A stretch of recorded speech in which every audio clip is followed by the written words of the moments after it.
میں ایک پڑھا لکھا نوجوان ہوں، نادرا میں جاب کرتا ہوں اور میری نوکری بھی اچھی ہے، لیکن میری بیوی اتنی پڑھی لکھی نہیں، وہ میٹرک پاس ہے اور رشتے میں میری کزن بھی لگتی ہے۔ بس بڑوں کی ضد سے ہماری شادی ہو گئی۔ وہ بہت پیاری ہے لیکن مجھے اچھی نہیں لگتی۔ میں چاہتا تھا کوئی پڑھی لکھی، کوئی ماڈرن سی لڑکی میری لائف پارٹنر ہوتی۔ میں اپنی بیوی کو ہر بات پر ڈانٹ دیتا تھا۔ میری بیوی آج تک میرے سامنے اونچی آواز میں نہیں بولی، مگر میں اسے ہمیشہ ان پڑھ اور جاہل کہتا تھا۔ اس سے بہت اگتایا سا رہتا تھا۔ میں نے ایک دن کسی بات پہ اسے دھپڑ مار دیا اور وہ خاموش رہی۔ میں اس کی بےعزتی کر کے آفس چلا گیا۔ جب شام کو واپس گھر آیا تو اس نے میری فیورٹ بریانی بنائی ہوئی تھی۔ ہونا تو یہ چاہیے تھا وہ مجھ پر غصہ کرتی یا انا میں کہتی، باڑ میں جائے جو دھپڑ مارتا ہے، اس کے لیے کیوں میں اتنا کچھ کروں۔ صبح اس کو ذلیل کر کے گیا تھا، وہ ناراض ہو کر میکے چلی جاتی۔ رات کو آیا تو وہ میرے پاس آئی اور آہستہ سے بولی، آپ ہاتھ منہ دھو لیں، میں کھانا لگا دیتی ہوں۔ میرے لیے بیڈ پہ ہی کھانا لے کر آئی۔ میں اس کو دیکھ رہا تھا۔ وہ میرے پاس بیٹھ گئی، مجھے کہنے لگی، آپ کو کتنی بار کہا ہے ہر روز کپڑے چینج کر کے جایا کریں، میں دھو دیا کروں گی۔ آپ کے سب کپڑے میں نے پریس کر کے الماری میں رکھے ہوتے ہیں، آپ کیوں 2 دن ایک ہی ڈریس پہنتے ہیں۔ میں نے کھانا کھایا اور ٹی وی دیکھنے لگا، پھر میرے کاندھے پر سر رکھ لیا۔ کہنے لگی، آپ کیوں مارتے ہیں مجھے، میں بہت شرمندہ ہوتی ہوں جب کچھ ایسا کرتی ہوں جو آپ کو پسند نہیں ہوتا۔ کوشش تو پوری کرتی ہوں آپ کو میری کوئی بات بری نہ لگے۔ میرا ہاتھ اپنے ہاتھ میں لے کر آرام سے بیٹھ گئی۔ اس کا سر میرے کندھے پر تھا۔ مجھے محسوس ہوا وہ رو رہی ہے۔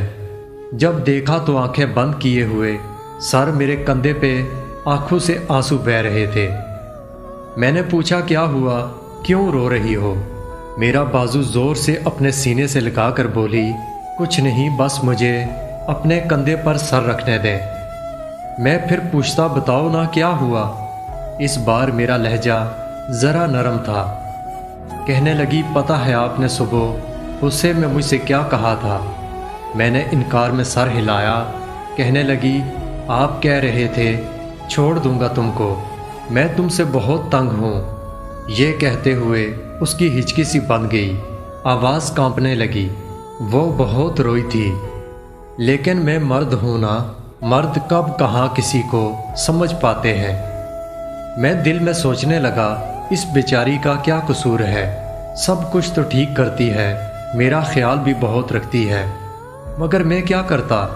وہ مجھے اچھی جو نہیں لگتی تھی، میں ویسے ہی اس میں سے نقص نکالتا رہتا۔ میرے ساتھ ایک لڑکی آفس میں جاب کرتی تھی، میں اسے پسند کرنے لگا، میرا اس کے ساتھ افیئر چلنے لگا، وہ بھی مجھے پسند کرنے لگی۔ سلسلہ یوں ہی چلتا رہا۔ گھر آتا تو میری بیوی پتہ نہیں میرے لیے کیا کیا بنا کے رکھتی تھی۔ وہ کسی بھی طرح میرا دل جیتنا چاہتی تھی، مگر مجھے اس میں کوئی دلچسپی نہیں تھی۔ میں ہر وقت اپنی کولیگ کی یادوں میں کھویا رہتا، کام سے فارغ ہو کر اسے گھمانے لے جاتا، اور پھر ایک دن ہم نے کورٹ میرج کر لی۔ میری پہلی بیوی، اسے اس بات کی خبر بھی نہیں تھی میں اس کے ساتھ کیا کرنے والا ہوں۔ دوسری بیوی نے اس شرط پر شادی کی تھی کہ تم پہلی بیوی کو طلاق دے دو گے۔ میں نے بھی اس کی شرط مان لی تھی، کیونکہ میں تو پہلے بھی اسے ناپسند کرتا تھا، بس کسی طریقے سے جان چھڑانا چاہتا تھا۔ اور پھر ایک دن میں کام سے گھر آیا، اس دن ہلکی سی بارش ہو رہی تھی۔ وہ کچن میں کھڑی پکوڑے بنا رہی تھی، مجھے دیکھ کر مسکرائی، کچن سے آواز دی، آپ حال میں بیٹھیں، میں آپ کے لیے چائے اور پکوڑے لاتی ہوں۔ مجھے ذرا بھی احساس نہیں تھا اس کی خوشی کا، میں تو بس جلدی سے جان چھڑانا چاہتا تھا۔ میں نے کہا، چھوڑو پکوڑے، میرے پاس آؤ جلدی سے۔ وہ مسکرا رہی تھی، بہت خوش لگ رہی تھی، لیکن میری بلا سے میں اپنی دوسری بیوی کے عشق میں مبتلا تھا۔ اس نے ہاتھ میں پکوڑا پکڑا ہوا تھا میرے پاس بیٹھی مسکراتے ہوئے بولی، آج اللہ کتنا مہربان ہے۔ میں اس کی بات کاٹتے ہوئے جلدی سے بولا، کوئی غلطی ہوئی تو مجھے معاف کر دینا، اب میں تمہارے ساتھ نہیں رہ سکتا، میں تم کو طلاق دیتا ہوں۔ پھر میں نے یہی جملہ مزید 2 دفعہ دہرا دیا۔ اس کے ہاتھ سے پکوڑا گر گیا۔ میں نے اسے کہا، اپنے بھائی کو بولو آ کر تمہیں لے جائے، میں نے دوسری شادی کر لی ہے۔ وہ جیسے بے جان ہو گئی تھی۔ میں نے جلدی سے گاڑی کی چابی اٹھائی، دوسری بیوی کے گھر جانے لگا۔ وہ شاید آواز دینا چاہتی تھی مجھے، لیکن آواز نہیں نکل رہی تھی۔ میں چلا گیا۔ خدا جانے کب اس کا بھائی آیا، کب وہ گئی۔ دوسرے دن میں واپس آیا، دیکھا چولہے پہ تیل والی کڑاہی پڑی ہوئی تھی اور ایک ٹرے میں پکوڑے پڑے ہوئے تھے، چائے کپ میں ویسی کی ویسی ہی پڑی ہوئی تھی۔ اس نے بریانی بھی بنا رکھی تھی۔ کمرے میں گیا، سب کچھ سلیقے کے ساتھ صاف ستھرا پڑا ہوا تھا، لیکن بیڈ پہ ایک پیپر پڑا ہوا تھا۔ میں نے وہ پیپر اٹھایا، اس پر میری بیوی کی رپورٹس تھیں۔ وہ ماں بننے والی تھی۔ شاید وہ مجھے بتانا چاہتی تھی، لیکن میں نے اس پہ قیامت گرا دی۔ وقت یوں ہی گزرتا گیا۔ آج میری 2 بیٹیاں ہیں، میری پڑھی لکھی بیوی ہے، لیکن زیادہ تر کھانا اب ہمارے گھر ہوٹل سے آتا ہے۔ اب بریانی نہیں بنتی ہمارے گھر، کیونکہ میری دوسری بیوی کو پسند نہیں ہے۔ پہلے میں ہر روز کپڑے چینج کرتا تھا، اب ایک ڈریس 5 دن پہنتا ہوں۔ میری دوسری بیوی مجھے بات بات پر ڈانٹ دیتی ہے۔ اب میں تنہائی میں بیٹھ کر بہت روتا ہوں۔ مجھے میری پہلی بیوی بہت یاد آتی ہے۔ طلاق کے بعد سنا ہے وہ بہت بیمار ہو گئی تھی، جس میں اس کا حمل ضائع ہو گیا تھا۔ میں نے آج بھی اس کی تحریر سنبھال کر رکھی ہوئی ہے۔ جب بھی پڑھتا ہوں تو بہت روتا ہوں۔ میں نے بہت ظلم کیا تھا اس پر۔ وہ بیچاری بے قصور تھی، وہ برباد ہو گئی۔ میں اسے زندگی میں واپس لانا چاہتا ہوں۔ میں کیا کروں؟ مجھے اب سکون نہیں آتا۔